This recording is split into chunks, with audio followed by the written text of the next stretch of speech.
In the words of the psalmist LaShawn Pace Rhodes, he keeps on doing great things for me. And I know that you can testify, realizing that he's continuing to maintain us. He's continuing to bless us. And every time you're tuning in, you're a testament to the fact that God continues to give us new mercies every morning. I'm your pastor of Internet and Innovation, Kervance Ross, and you are tuned in to New Birth right now, and we're excited that we keep having the opportunity to come to your homes, your spaces, and wherever you are for 15 minutes of daily inspiration. Our senior pastor, Dr. Jamal-Harrison Bryant, has created an opportunity for us to do more than just church. We're delivering service throughout this pandemic, and I'm grateful that you've tuned in. So it's your time. If you do what you do, if you tag 10 people, if you text 10 people, and if you would share with at least 10 people, we can get this party started. I'm so excited because we're starting a brand new series, and because of this opportunity, because of your feedback, and because of your shares, you've been a blessing to somebody you're connected to, and I want to say thank you on behalf of all of us here at New Birth. Please feel free to follow me on all platforms, social media, by simply going to I Am Kervance Ross. Wherever you are on social media, I'll meet you there. This new series is based off a book that I wrote a little over a year ago called The Business in the Bible. And as you know, this platform, when I come to you, is all about your purpose, your life, and your business plan. And through this medium, I want to continue to deepen and unveil opportunities for you to be successful, not just during the pandemic, but beyond. And this series I'm calling The Kingdom Pandemic. The Kingdom Pandemic. And in our first installment today, I'll lay some foundational work in number one, understanding the kingdoms. Understanding the kingdoms. Realize that the Bible has as much business in it as it has biblical context. I dare to say that about 67% of our Holy Writ has more of a business perspective on it than maybe we even imagine. And within that dynamic, there are kingdoms or spaces, entities, or worlds that we've been called to. And each one of those kingdoms allows us, even in the 21st century, to have the opportunity to carry our purpose all the way through. Your kingdoms range from family to government, from church to finance, from education to media, and all the way down to entertainment. And often in this 7-slice pie, many of us only eat the church slice and we throw the other 6 slices away. And within this, we're in the midst of a kingdom pandemic where there's an outbreak of the fact that there are so many of us who are in the kingdom, starting to operate in our purpose, move forward with what God has called us to. But unfortunately, we don't understand the kingdoms that we've been called to. And today we're using the template of perspective to help you gauge and understand through digestion exactly how you can outbreak in the kingdom God has called you to. It's a good time to share and tag somebody because this message is sure to change and impact your journey. Realize that one of the biggest pieces about perspective that shifts it is our culture. I'll say it again. One of the biggest pieces about perspective that shifts perspective is culture. It's the environment that you grow up in. It's how you develop, who you developed with, that puts you in a perspective that allows a greater impact of how you see and process things, thoughts, and people. You cannot minimize that whatever region you grew up in, the people who influenced you, the people that you call your circle, influence how you see everything and how you process it, even down to how you process people and their perspectives. So there are 2 ingredients that will help you operate in a limitless perspective. Those 2 ingredients are openness and fearlessness. Openness and fearlessness.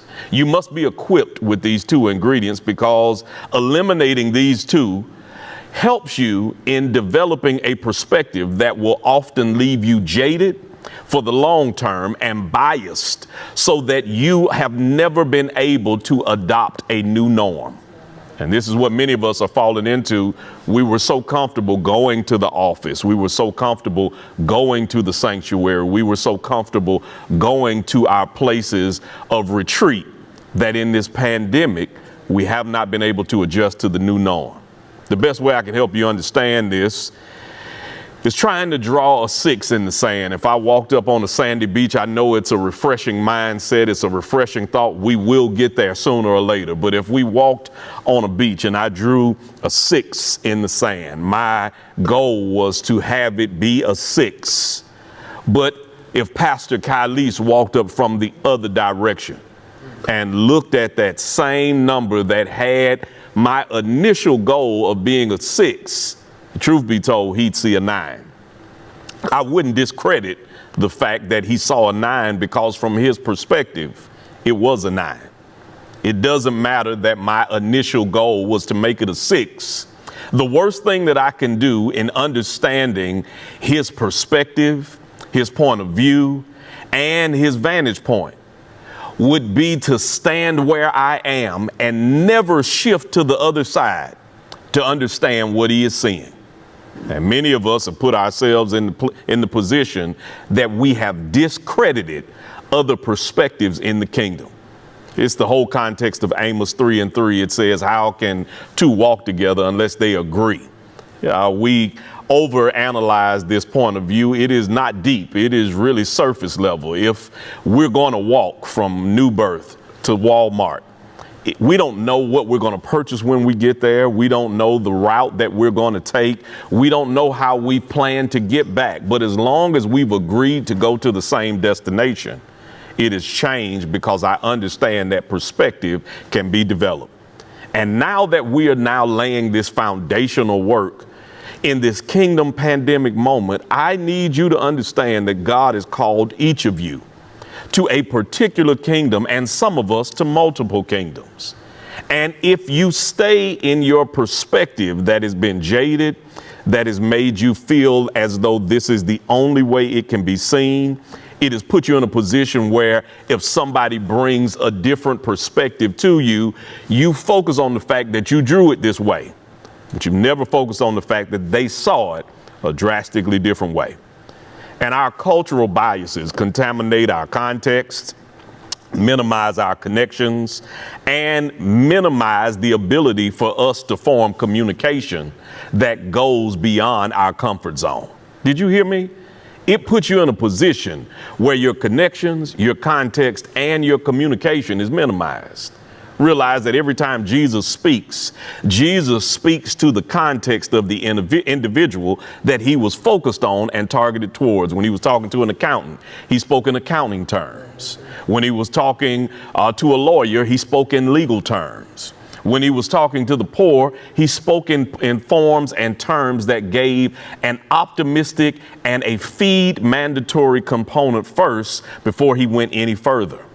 He didn't keep his conversation eliminated from the people and the context that he was talking to. And when we're starting to understand these kingdoms, the Bible will open up in a drastically different lens because your new connections, your new communication, and your new context change you so that you gain a beneficial context to your bias. You gain a beneficial context to your bias. You realize that when you have friends, they are beneficiaries of what I call beneficial bias. Your friends get mulligans, they get do-overs, they get exempt from certain things that you would never allow people who were not in your connection base to be exempt from. Why? Because there's a beneficial bias, because you're connected to them in a different way. And with your purpose, with your life plan, with your business plan, you've got to create beneficial bias so that the kingdom that you've been called to changes simply because you've been called to it. You're essential. I told you that in our last session. You're so essential that God has called you to a space that it won't change until you arrive. It doesn't have the impact that is necessary until you get there. You now are able to operate at a high level simply because your perspective has changed. And within that, I'm challenging you in this moment to put yourself in a space where you realize that this kingdom pandemic is breaking out just for you. And the core of this is your perspective. Where in the Bible does this allow us to have some solace, some template, some rubric to understand? Matthew 16:8 is where I'll pitch my tent on this one, simply because Jesus is talking to his disciples and he's challenged them, who do men say I am? And finally, Peter speaks up and says, some say you are Elijah. Some have given you different names. He said, but tell me, who do you see me to be? He says, I see you to be Christ, Son of the living God. And at this point, he speaks from a perspective of truth. And he says to him, upon this rock of truth, upon this rock of your perspective, I'm going to build my church. And the gates of hell won't prevail. In this context, when you open this reality up, you start to realize that gates in this ancient European time frame focus on the area where business and commerce has happened. This is the place where the kingdoms are operating at a high level. And when we start to adjust our perspective, you now start to realize that the gates of hell prevail if we minimize our kingdom to one, the church kingdom, and don't maximize our perspectives to realizing that in the government, in entertainment, in media, in family, in education, in the arts, you have been called to go beyond the space that you've been comfortable with. And right now, your perspective has to change, because God has given you a purpose. God has given you a plan. God has given you an opportunity that shifts everything about who you are once you're able to change your purpose.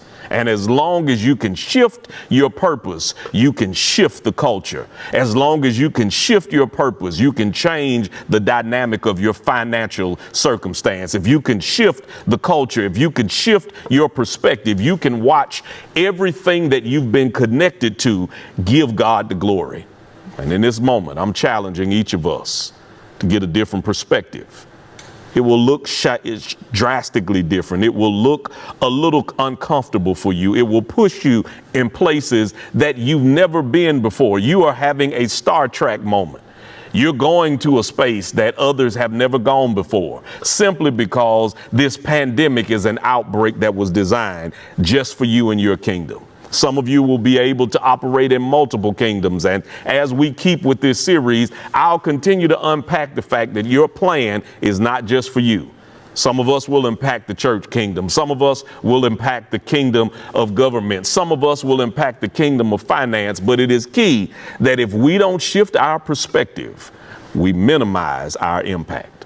With that being said, I'm challenging you to make sure that your perspective is more open, that your perspective is global, that your perspective is clear, that you have to communicate, have to give a context, and have to make connections that allow God's ministry, God's kingdom, and God's message to supersede everything that you have seen, everything that you've heard, and have a moment where you can honestly say, eyes have not seen, ears have not heard, and neither has it entered into the hearts of men the good things that God has in store.